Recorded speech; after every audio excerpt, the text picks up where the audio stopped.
ഇന്ന് നമ്മൾ ഒരു ഹെൽത്തി സൂപ്പാണ് തയ്യാറാക്കുന്നത്. അപ്പോൾ സൂപ്പിന് വേണ്ടിയിട്ട് ആദ്യം തന്നെ നമുക്കൊരു സ്റ്റോക്കാണ് കേട്ടോ തയ്യാറാക്കുന്നത്. സ്റ്റോക്ക് തയ്യാറാക്കാൻ വേണ്ടിയിട്ട് അല്പം വെജിറ്റബിൾ എടുത്തിട്ടുണ്ട്, അതേപോലെ ചിക്കനും എടുത്തിട്ടുണ്ട് കേട്ടോ. അപ്പോൾ വെജിറ്റബിൾ ഞാൻ ക്യാരറ്റ് പീൽ ചെയ്തിട്ട് അതിൻ്റെ സ്കിന്നും രണ്ട് സൈഡൊക്കെ കട്ട് ചെയ്തെടുത്താണ് കേട്ടോ. ഒരല്പം വെളുത്തുള്ളി ഒന്ന് ചതച്ചെടുത്തിട്ടുണ്ട്. മല്ലിയിലയുടെ തണ്ടുണ്ടല്ലോ അതും കൂടി നമ്മളതിലോട്ട് ഇട്ട് കൊടുത്തിട്ടുണ്ട് കേട്ടോ. അല്പം ഒണിയനും കൂടി ഒന്ന് റഫായിട്ട് കട്ട് ചെയ്തിട്ട് ഇട്ട് കൊടുക്കുക. അതിലോട്ട് അല്പം സെലറി ലീവ്സും കൂടി ഇട്ട് കൊടുത്തിട്ടുണ്ട് കേട്ടോ. പിന്നെ നമുക്ക് അതിലോട്ട് അല്പം പെപ്പർക്കോണും അതേപോലെ തന്നെ 1-2 ക്ലോവ്സ്, അല്പം bay leaf, 1-2 leaves bay leaf, ഇതെല്ലാം കൂടി നമുക്ക് വെള്ളത്തിലോട്ട് ഇട്ട് കൊടുത്തിട്ട് നന്നായിട്ട് ഒന്ന് തിളപ്പിക്കുക.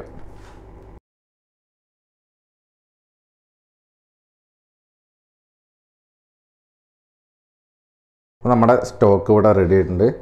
നന്നായിട്ട് ബോയിലായതിന് ശേഷം നമ്മളൊരു 20 മിനിറ്റും കൂടി നന്നായിട്ടൊന്ന് കുക്ക് ചെയ്തിട്ടുണ്ട് കേട്ടോ. ഇനി നമുക്ക് ഈ സ്റ്റോക്കൊന്ന് സ്ട്രെയിൻ ചെയ്തെടുക്കാം.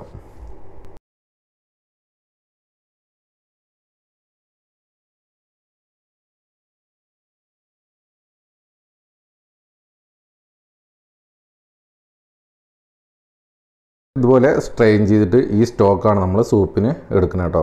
അതേപോലെ ഈ ചിക്കൻ, ബോയിൽ ചെയ്ത ചിക്കൻ നമുക്ക് ബോൺലെസ് ആക്കിയിട്ട് നന്നായിട്ടൊന്ന് ചോപ്പ് ചെയ്തെടുക്കുക.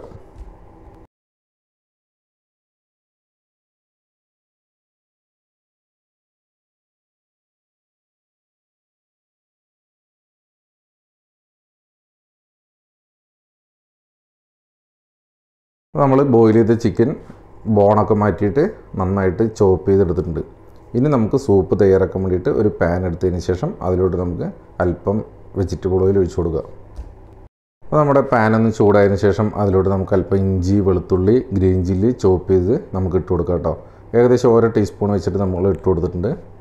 പിന്നെ ഇതൊന്ന് ഒരു ലൈറ്റ് ബ്രൗൺ കളർ ആവണ വരെ നമുക്ക് സോട്ട് ചെയ്യാം.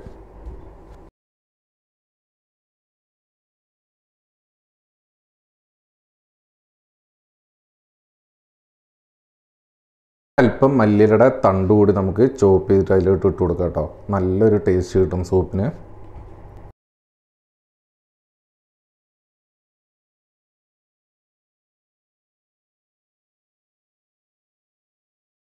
അപ്പോൾ നമ്മുടെ ഇഞ്ചിയും വെളുത്തുള്ളിയും കൊറിയാണ്ടറിൻ്റെ തണ്ടൊക്കെ ജസ്റ്റ് ഒന്ന് റോസ്റ്റായി വരുന്ന സമയത്ത് നമുക്ക് അതിലോട്ട് മസാലയാണ് ഇട്ട് കൊടുക്കുന്നത്. ഒരല്പം മഞ്ഞൾപ്പൊടിയും അതേപോലെ തന്നെ നമുക്ക് എരിവിനനുസരിച്ച് പെപ്പർ പൗഡറും കൂടി ഇട്ട് കൊടുക്കാവുന്നതാണ്. അപ്പോൾ കുരുമുളക് നന്നായിട്ട് ക്രഷ് ചെയ്തെടുത്താണ്. നമുക്കതൊന്ന് ലൈറ്റ് ഫ്ലെയിമിൽ നന്നായിട്ടൊന്ന് റോസ്റ്റ് ചെയ്യണം. നമ്മുടെ ആ കുരുമുളകിൻ്റെ ഫ്ലേവർ നന്നായിട്ട് വരുന്ന സമയത്താണ് നമ്മൾ നമ്മുടെ സ്റ്റോക്ക് തയ്യാറാക്കിയത് അതിലോട്ട് ഒഴിച്ചു കൊടുക്കുന്നത് കേട്ടോ.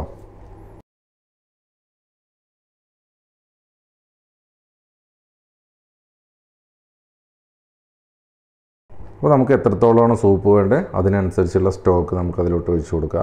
ഞാനിവിടെ ഒരു 3 പോർഷൻ സൂപ്പാണ് നമ്മൾ തയ്യാറാക്കിയെടുക്കുന്നത്.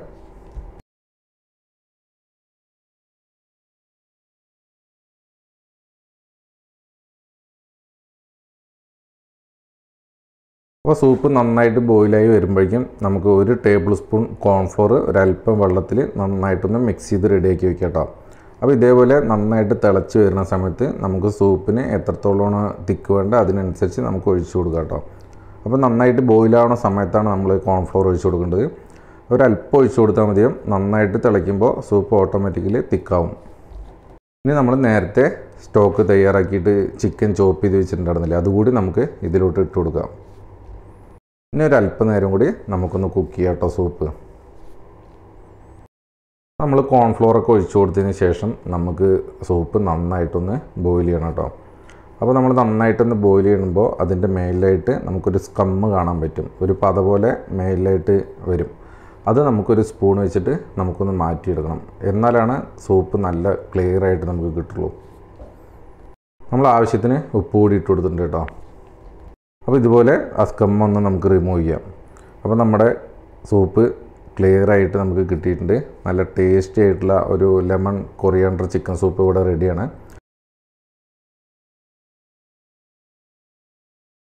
അപ്പോൾ നമുക്ക് ത്രോട്ടിനൊക്കെ ഇൻഫെക്ഷനോ അല്ലെങ്കിൽ തൊണ്ടവേദനയൊക്കെ ഉണ്ടെന്നുണ്ടെങ്കിൽ നമുക്ക് ഈ ഒരു സൂപ്പ് കുടിച്ചാൽ മതിയാവും കേട്ടോ. നല്ലൊരു ഹെൽത്തി സൂപ്പാണ്. അപ്പോൾ നിങ്ങൾ ഇതേപോലെ ഉണ്ടാക്കി നോക്കുക, നിങ്ങളുടെ ഫീഡ്ബാക്ക് അറിയിക്കുക. ലാസ്റ്റ് നമുക്ക് സെർവ് ചെയ്യുന്ന സമയത്ത് ഒരല്പം ചോപ്പ് ചെയ്ത മല്ലിയിലയും അതേപോലെ തന്നെ ഒരു ലെമണും കൂടി സ്ക്യൂസ് ചെയ്യാം.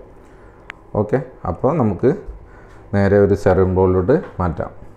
നിങ്ങൾ ഇതേപോലെ ഉണ്ടാക്കി നോക്കിയിട്ട് നിങ്ങളുടെ ഫീഡ്ബാക്ക് അറിയിക്കുക. Thank you for watching. Bye bye.